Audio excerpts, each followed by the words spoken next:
Yeah, the probability of nuclear war. Oh, okay. There's a topic. And it,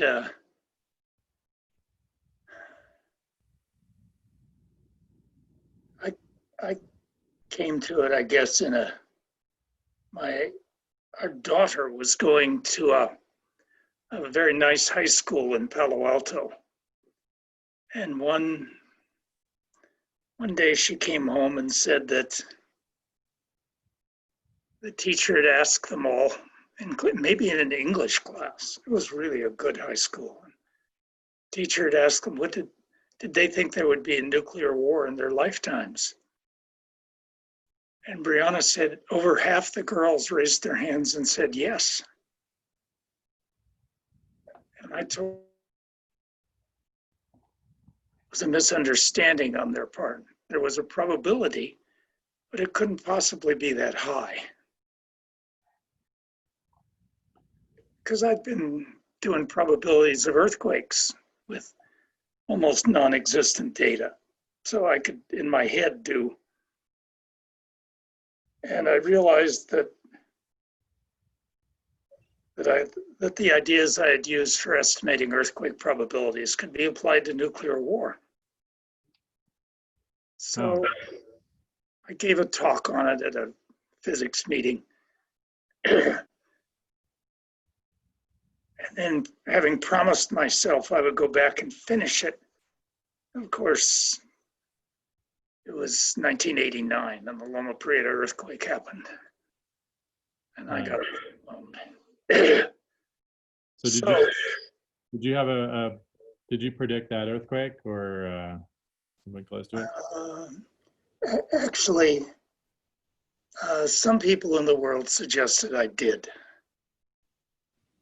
The Japanese published a review of a paper I'd written, pointing out that the earthquake I said would happen happened. Wow. But that's not exactly the same as predicting it, because I knew which segment of the fault it would happen on. I'd been studying faults and the relation of the geology and the seismicity for 10 or 20 years. And so there were patterns that I could see, and I saw them, and I knew the Loma Prieta segment was the most likely candidate in the Bay Area to go. So I said that in little papers and started monitoring it closely. And by golly, it happened more or less on schedule. The only problem was it didn't provide us with any warning beforehand.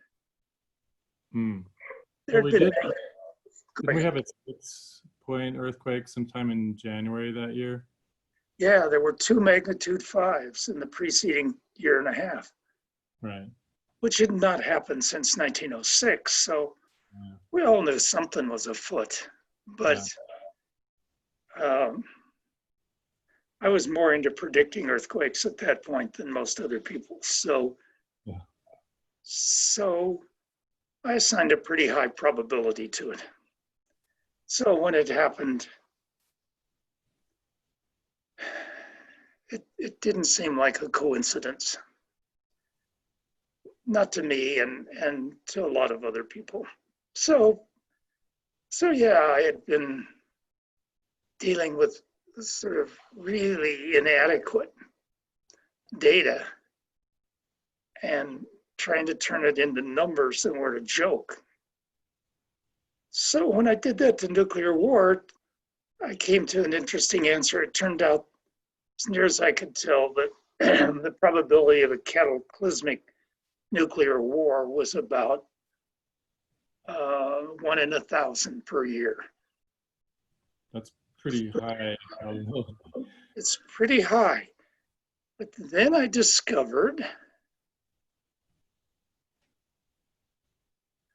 could I do a screen share?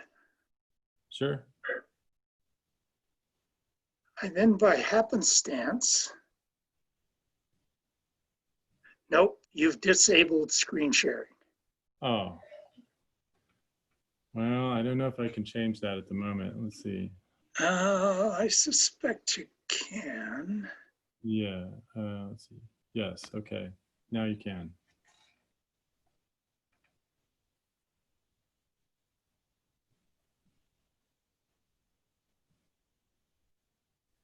So I discovered this figure at the end of Carl Sagan's Cosmos book. You Oh, probably yeah, watched his TV series. I did. I had the book too quite a long time ago. Yeah. Well, the last chapter is called Who Speaks for Earth? Oh, yeah, I remember that. Mm-hmm. And it's a very nice chapter, but in the TV show, he doesn't go into the details of nuclear war. But in the book, maybe because he had complete editorial control, Yeah. he put in this figure, which is based on the work of a great English scientist that nobody's ever heard of. But in it, Sagan came to exactly the same conclusion. Let's see if I can you see the pointer? I can, yes. Yeah. See right there, he estimates that the return time will be about 1,000 years for a magnitude 9.8 nuclear war. Well, this Englishman had invented a magnitude scale for war, and it was just a log to base 10 of the number of people killed. Perfectly reasonable. This guy was really something. Sure. But he was a Quaker. So he participated in World War I as an ambulance driver, Okay. but then was blackballed out of British academia for not having fought in the war. Oh, wow. He was under fire longer probably than almost anybody on the Western Front. But anyway, Sagan had published a figure which came to the same conclusion I did. But he buried it at the end of the book, where I doubt very many people ever saw it. Yeah, I remember reading that, just his assessment of how much, public money was being used to buy stealth bombers. Yeah, right. But so a magnitude 10 means every human on the planet then. Every human on the planet. And actually, I did my calculations for a magnitude 9, which is only 1 billion people. Only 1 billion. Only 1 billion. But that Sagan invented the concept of nuclear winter. Right. Looking at this stuff, and an all-out exchange, or even a major exchange between the US and the Soviet Union will certainly end civilization. How much of life will go with it? Right, right. So I think that might have influenced sort of the, armistice or denuclearization talks back in, I guess, Bush 1 and Reagan, right? Yeah, no, Reagan and Gorbachev actually turned the corner. And in '83 in Reykjavik, they decided that we could eliminate nuclear weapons, and their job was to start reducing them. And they did. There were tens of thousands of nuclear warheads. Today, there are a couple thousand. Right, but then I hear that Russia has been developing a mega weapon with a nuclear engine. So basically, a new kind of ICBM that's just faster. And I think there are serious questions about whether that's technically possible. That I think at this point, there's a lot of posturing on both sides Mm-hmm. because both of us have assholes for leaders. If we can return to sanity, and we really need to, the New START treaty needs to be renewed, Mm-hmm. and further steps with the Russians are possible if only we had sanity. But there was something about this figure that I realized, and it turns out other people did too. This means that nuclear war is inevitable. Because if you have a finite probability and it's constant over a long period of time, the outcome is certain. It's only a question of how long. Right. And you use the same language that you use for nuclear decay in an isotope. We have a half-life. We have a half-life of under 700 years. 50-50 chance we won't make it that far. This is very interesting and clarifying, of course. The doomsday clock, I think, is still closer than it's ever been. Last time I checked. Yeah, I give them a bad time about that sometimes. Because, well, they say it's just symbolic. They know it's not literally right, but I think one should try to get things right. That'd be nice. But a friend of mine at Stanford, who was a good mathematician, told me about something that I didn't know about. They're called inhomogeneous Poisson functions. And it's true that if the probability is fixed, then eventually it goes to 1. There's no ambiguity about it. But if, on the other hand, the probability itself, each generation, decays by some fixed amount, the outcome is no longer certain, depending on how fast it decays. And the odds can go all the way down to 1/3, or under 20%. They can go all the way to 10% of there ever being a nuclear war, if the probability year by year goes down. So what is an agent of decay in this scenario? Anything you like. It's very tricky. This realization was first published, so far as I know, by Richard Garwin, one of the really good guys in the nuclear wars. He was a brilliant guy, still alive, and he just published in a magazine article pointing this out, that if it decayed with time, the outcome was not inevitable. Okay. So I'm trying to finish up a paper I started off and on over the years, just emphasizing this point that the outcome is not certain, but it requires that every generation do what they can to reduce the probability. Seems like if we continue to not have access to education in mass numbers, we'll just lose the ability to create viable nuclear weapons. One decade, and there will always be enough physicists willing to help them create nuclear weapons. And the ones we've got will last. The kind of care we're giving them right now, they'll last hundreds of years. Sure, they might never die. They might never die. The tritium triggers in the hydrogen bombs has to be renewed. But we've reduced the threshold far enough. We've reduced the stockpiles far enough. They're just recycling components now. Mm-hmm. You've probably never heard of how it was that Reagan came to be in favor of nuclear disarmament,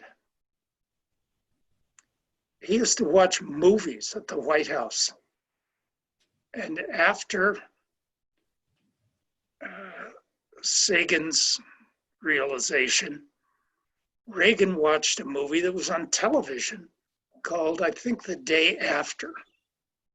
Yeah, that movie's come up a number of times recently. Yeah, it's a great movie. I saw it. I saw it when it came out on TV. Yeah, I that's was right about the time I think I was in junior high school then. yeah. And I was pretty sure that every day I was reminded of this potential for nuclear war. And then that movie came out, and that's, I think, right before Reagan took office. It might have been after. No, it's about the same time, I think. Yeah, 1980. Yeah. So it turns out movies actually do have good effects sometimes. And Reagan, for all his limitations, probably did more to reduce the risk of nuclear war than any other president. Sort of ironically, because I mean, one of his big initiatives was the Strategic Defense Initiative, right? Yeah, which was just, fortunately, it was complete bullshit. None of it could actually be built. It didn't matter if you spent $10 trillion. The physics ruled. So, yeah. Or as some wise guy put it, Mother Earth bats last, and she bats 1,000. Physical reality intervened. So since then, I've wondered about this question of what can be done, practically speaking, by a normal human being, and it's finally in my old age weighed upon me that this is the only thing I can do that conceivably would have an effect. So but I never wrote well, and my God, am I disorganized. So we'll see what comes to pass. Well, whatever draft you had was quite interesting, and it's probably the main contributor to my educational track in college, which was really the work of Reagan and Gorbachev, which was to make sure that the Berlin Wall came down, and that eventually the Soviet Union disintegrating caused me to study Russian and you know, but I just put myself into a position of being able to talk directly with Russian people rather than speculate on the great evils of socialism and all that. Turns out they're all about the same as us. I mean, that's all. Incredibly so. They drink more vodka than we do. They drink a lot of vodka and cognac, actually, which I preferred the cognac when I was over there to the vodka. Right. I actually, the Russians, I got to know it all. They liked earthquake predictions. So some of them would come over here and I would get to work with them a bit. Oh, yeah. I really liked them. They were different than us. Yeah. But very, very generous spirited. Boy, did they like to host evening get-togethers with food and vodka, and they really liked socializing. And that is indeed true. And yeah, they're and although it had a hard time, the nuclear disarmament movement did actually have a life in Russia. And Gorbachev brought that to a head. Let Sakharov out of the gulags. Yeah. But now the world is going in a slightly different direction. Afraid so. Pardon? I'm afraid that's true. I think that's why I brought up the doomsday clock, because it seemed like this sudden shift towards a distinct possibility that there would be at least a war. I mean, if not a nuclear conflict, at least an escalation in conflict all over as a result of our, foreign policy, or just the turmoil that's fueled by leadership, so-called leadership. Yeah, and we probably pushed the Russians harder than we should have, trying to get the Ukraine into the EU. Good God, the Ukrainians, they may not like the Russians, but they've been part of Russia, more or less, for a long time. And the threat that we would take away the Ukraine, make them members of NATO.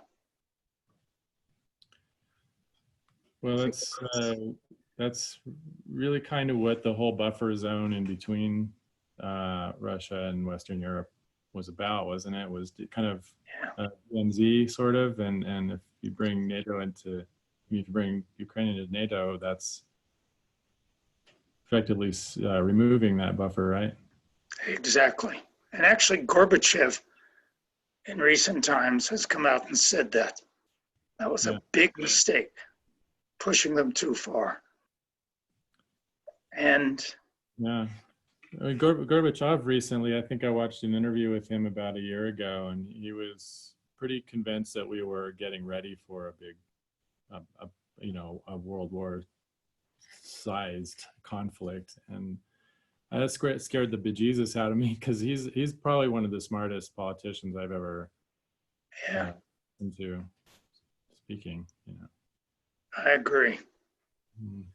So it brings us. So it raises, though, for me, some fundamental questions.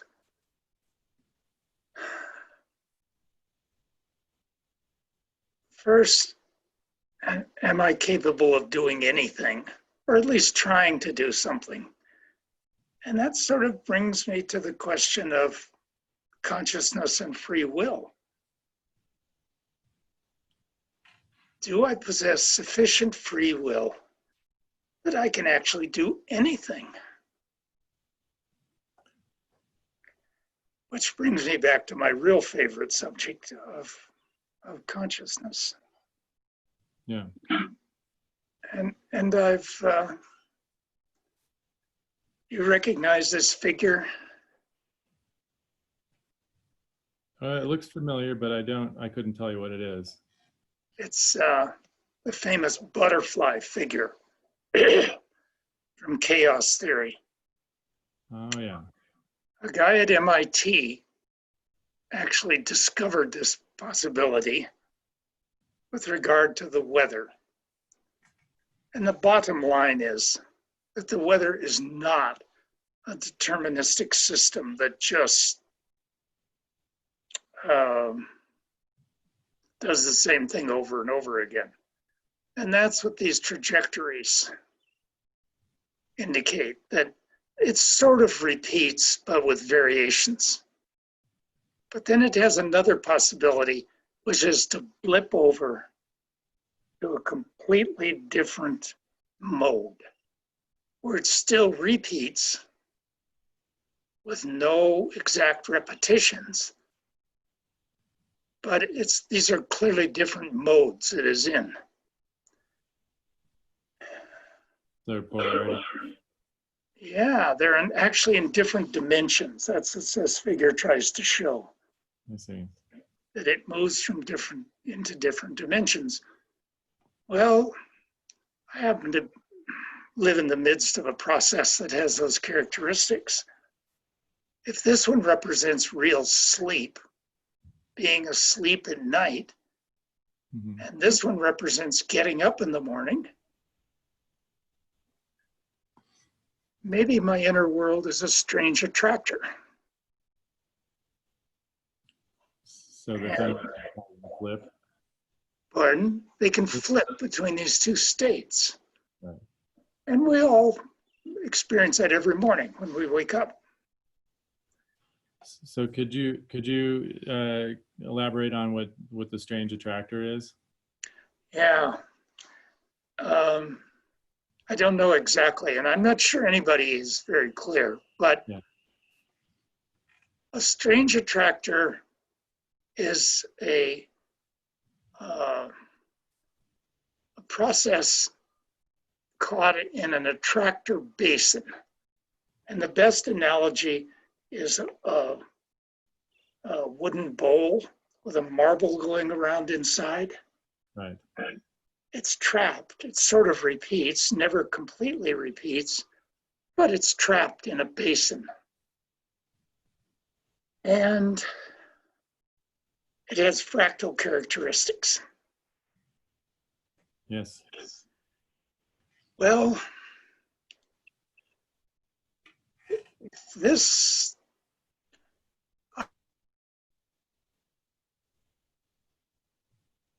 am now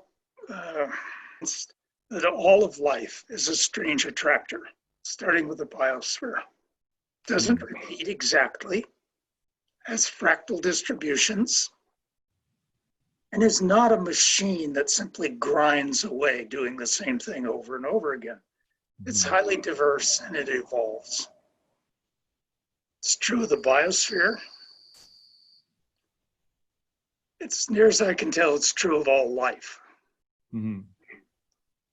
Our bodies are actually made up of very imprecise processes. We have millions of interacting complex processes, highly nonlinear. And the tolerances are actually pretty sloppy. Protein synthesis isn't perfect. RNA synthesis isn't perfect. Mm-hmm. DNA synthesis is pretty darn good with error correction. But Right. Downstream of that, all the processes are really sloppy. So how is it possible we live to ripe old age like we do? It's because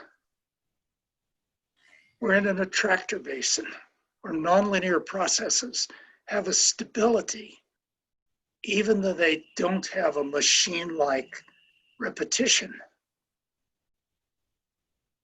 Well, if life's like that, consciousness is like that, it must be that mind is a strange attractor as well. So if these sorts of patterns exist just a priori, that pretty much every process in life has this aspect of maybe some aspect of regeneration has to do with this. Yeah.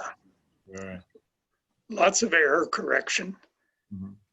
Processes in us are forever. We have mutants showing up all the time.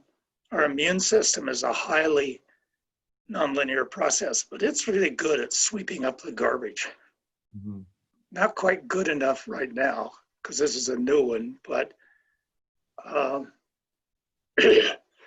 but this then raises another question. What if we say that this is our normal waking state? And this is what Mr. Gurdjieff and most of the great religions call self-consciousness, or waking up. What if those are nonlinear states? What if being slightly conscious even to the degree that I can manage, maybe even right now, what if that is a separate attractor basin? Would that describe the way in which I blip in and out of falling asleep during the day? One minute I have a tiny bit of consciousness. Next minute I'm daydreaming about dinner or God knows what. Right. And then if life's on my side, I'm back to a tiny bit of self-consciousness. Could consciousness be described by this process? And if so, Sorry. we know what's wrong with the world, whether it's global warming or nuclear war. The human race knows what to do, but we can't do it. We just futz along, and things either don't get better or in some cases they get worse. Mm-hmm. Could things get worse to the point where it's not necessarily inevitable, but the pressure making it necessary to draw from this other attractor basin might come to the fore? Let's hope that's the case. Yeah. But for me, as you can tell, I'm having a great time thinking about it. Because there is another aspect of complexity theory. Has to do with what's called emergence.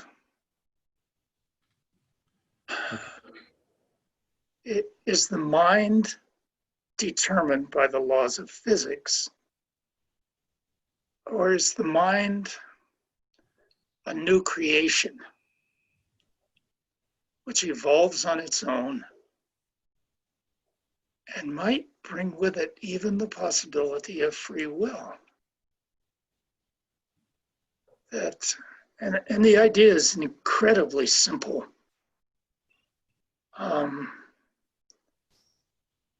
Evolution is not determined by the laws of physics, even though it depends entirely on molecules which follow the laws of physics. It's not predetermined how it will go because there are so many accidental events. Right. First molecule that starts replicating, every mutation that happens to it. Evolution is just an enormous cascade of random events. So quantum mechanics and nuclear physics can't possibly predict that you and I will be sitting here today. There are literally an infinite number of random events intervened, and natural selection just sort of weeded out the worst of them. Mm-hmm. And here we are. So a question that arises for me is if evolution can't be sort of predicted this way, is then the saving grace the possibility of conscious evolution? Well, that's the question, isn't it? If this attractor basin is our normal hypnotic sleep that Mr. Gurdjieff describes, mm-hmm. and this one is some measure of self-consciousness, mm-hmm. do we really have the possibility of choosing our own path?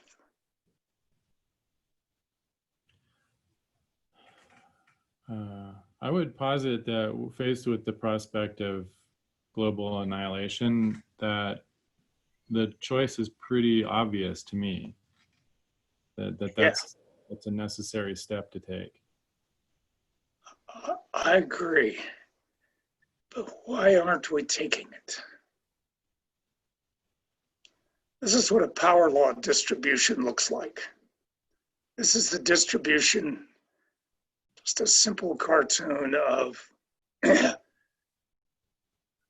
a lot of processes, actually.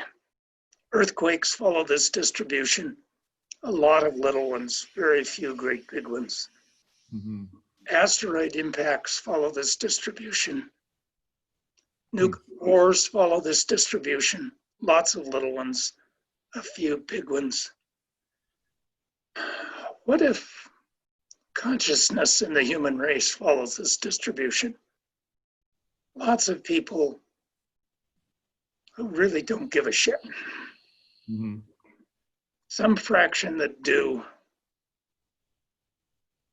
Some fraction maybe that actually feel a responsibility for their own consciousness. Maybe some fraction that persevere in their efforts until they acquire self-consciousness to some degree.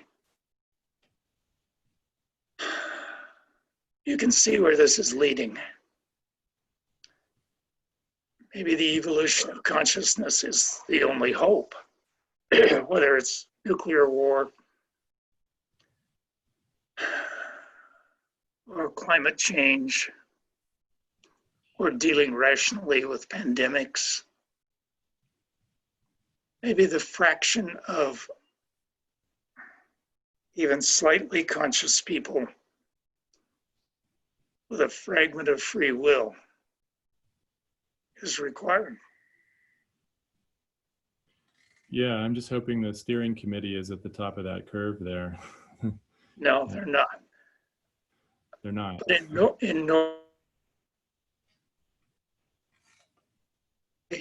Germany, I don't think it's a coincidence that Andrea Merkel was trained as either a physicist or a chemist.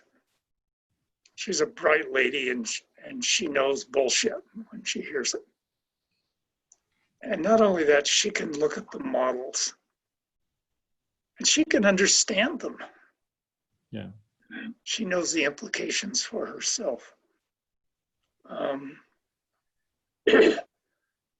not sure how many leaders in the world today have that capability. Yeah, well, that's the power distribution at the top is really sort of the teetering rock at the top of the avalanche that I'm most concerned about most of the time. Well, try to get young people to vote then in November, because we didn't have to have this creep. No. And young people and progressives, minorities did not vote they didn't vote in the percentages that they did for Obama. That seems eminently obvious. Well, that brings us back around to, maybe some leverage on this probability of, civilizational collapse needs to be emphasized to people who would otherwise stay home or not send their vote by mail in because they're just too complacent. I mean, just myself, I just feel like time and time again that I'm faced with choices that seem irrelevant to the real problems in the world, and getting the dreck out of the way is a big deal. Having Hillary Clinton as president right now would make a big difference, though. The steering committee would be treated very differently. Intelligence is a terrible thing to waste, and That's true. Well, I have to wrap this up in a couple of minutes just because I have to clear the space for the next Zoom event here. It's be a yoga class in a few minutes. So I think we could talk about many other things, Alan. I would like to do this again real soon. But part of the discussions I'm having with you and other folks that have interesting things to say and tell us is that my contribution is really just about keeping this dialogue alive and keeping people's consciousness on the forefront. I'm also trying to finish up a paper about Karl Popper and philosophy of science, and I think he was a great man, maybe the best philosopher, one of the 3 or 4 best in the last century, but he downplayed the possibility of induction, of looking at things and directly. He said, no, you have to have hypotheses and try to disprove them. It's the only way to get to the truth. Right. And so at some point, a smart aleck said, well, if you don't have induction, where do all these new hypotheses come from? He laughed and said, oh, that's easy. They come from human discourse. They come from talking to your friends. Absolutely.